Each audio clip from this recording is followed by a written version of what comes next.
ಸಾಗರ ತಾಲೂಕಿನಲ್ಲಿ ಕಳೆದ 2 ದಿನಗಳಿಂದ ಸುರಿಯುತ್ತಿರುವ ಮಹಾಮಳೆ ಜನಜೀವನವನ್ನ ತಲ್ಲಣಗೊಳಿಸಿದೆ.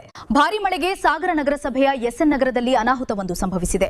29ನೇ ವಾರ್ಡ್ನಲ್ಲಿ ಆಟೋ ಚಾಲಕ ಮಂಜುನಾಥ್ ಅವರ ಮನೆಯ ಚಾವಣಿ ರಾತ್ರೋರಾತ್ರಿ ಕುಸಿದು ಬಿದ್ದಿದ್ದು ಕುಟುಂಬಸ್ಥರು ಜೀವ ಭಯದಲ್ಲಿ ದಿನ ಕಳೆಯುವಂತಾಗಿದೆ.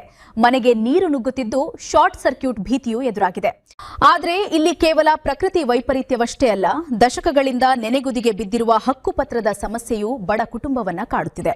ಸಾಗರದಲ್ಲಿ ಮಳೆಯ ಆರ್ಭಟಕ್ಕೆ ಎಸ್ಎನ್ ನಗರದ 29ನೇ ವಾರ್ಡ್ನಲ್ಲಿರುವ ಮಂಜುನಾಥ ಎಂಬುವರ ಮನೆಯ ಚಾವಣಿ ಕುಸಿದು ಬಿದ್ದಿದೆ. ರಾತ್ರಿ ಸಂಭವಿಸಿದ ಈ ಘಟನೆಯಿಂದಾಗಿ ಮಂಜುನಾಥ್ ಅವರ ಕುಟುಂಬಸ್ಥರು ಆತಂಕದ ನೆರಳಿನಲ್ಲಿ ಕಾಲ ಕಳೆದಿದ್ದಾರೆ. ಮನೆಯ ಗೋಡೆಗಳಿಗೆ ಮಳೆ ನೀರು ನುಗ್ಗುತ್ತಿದ್ದು ವಿದ್ಯುತ್ ಸಂಪರ್ಕ ಕಡಿತಗೊಳಿಸುವ ಪರಿಸ್ಥಿತಿ ನಿರ್ಮಾಣವಾಗಿದೆ. ಆರ್ಥಿಕ ಸಂಕಷ್ಟದಲ್ಲಿರುವ ಈ ಕುಟುಂಬಕ್ಕೆ ಹಕ್ಕುಪತ್ರದ ಸಮಸ್ಯೆ ದೊಡ್ಡ ತಲೆನೋವಾಗಿದೆ. ಡಿಸಿ ಆದೇಶದನ್ವಯ ಹಕ್ಕುಪತ್ರ ಸಿಕ್ಕರೆ ಮಾತ್ರ ಆವಾಸ್ ಯೋಜನೆಯಡಿ ದೊರೆಯುವ 7 ಲಕ್ಷ ರೂಪಾಯಿ ನೆರವು ಲಭ್ಯವಾಗಲಿದೆ. ಆರ್ಥಿಕ ಪರಿಹಾರಕ್ಕಿಂತಲೂ ಕಾನೂನುಬದ್ಧ ದಾಖಲೆಗಳೇ ಮುಖ್ಯವೆಂದು ಹೇಳಿರುವ ಸಂತ್ರಸ್ತ ಕುಟುಂಬ ಸಂಬಂಧಪಟ್ಟ ಅಧಿಕಾರಿಗಳು ಕೂಡಲೇ ಸ್ಪಂದಿಸಿ ಹಕ್ಕುಪತ್ರ ವಿತರಿಸಿ ಶಾಶ್ವತ ನೆಮ್ಮದಿ ಕಲ್ಪಿಸಿಕೊಡಬೇಕೆಂದು ಮನವಿ ಮಾಡಿದ್ದಾರೆ.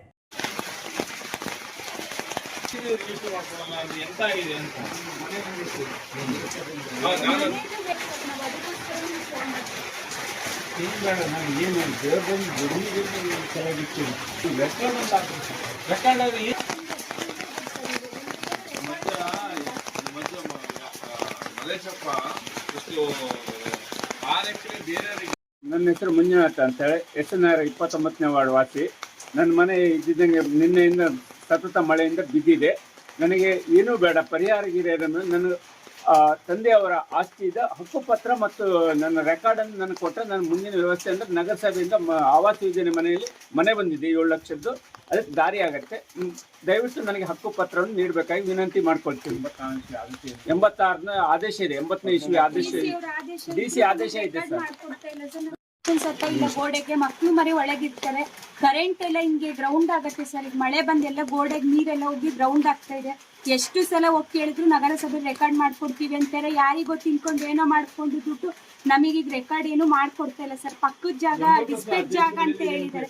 80 ವರ್ಷದಿಂದ ಆದೇಶ ಇದೆ, ಎಲ್ಲ ಇದೆ, ಏನು ರೆಕಾರ್ಡ್ ಏನು ಮಾಡೇ ಕೊಡ್ತಾ ಇಲ್ಲ ಸರ್. 10ವರೆಗೆ ಘಟನೆ ಆಗಿದೆ. ನಾವು ನಮ್ಮ ಇವರು ಕೌನ್ಸಿಲರಿಗೂ ಎಲ್ಲ ಹೇಳಿದ್ವಿ, ಆದ್ರೂ ಯಾರು ಬಂದಿಲ್ಲ ಸರ್. ರಾತ್ರಿ ಕರೆಂಟ್ ಏನಾದ್ರು ಗ್ರೌಂಡ್ ಆದ್ರೆ ಮಕ್ಕಳು ಮನೆಯಲ್ಲೆಲ್ಲ ಮಲಗಿರ್ತಾರೆ, ಏನಾದ್ರೆ ಯಾರು ಬರ್ತಾರೆ ಸರ್. ಏನ್ ಮಾಡ್ಬೇಕು ಹೇಳಿ.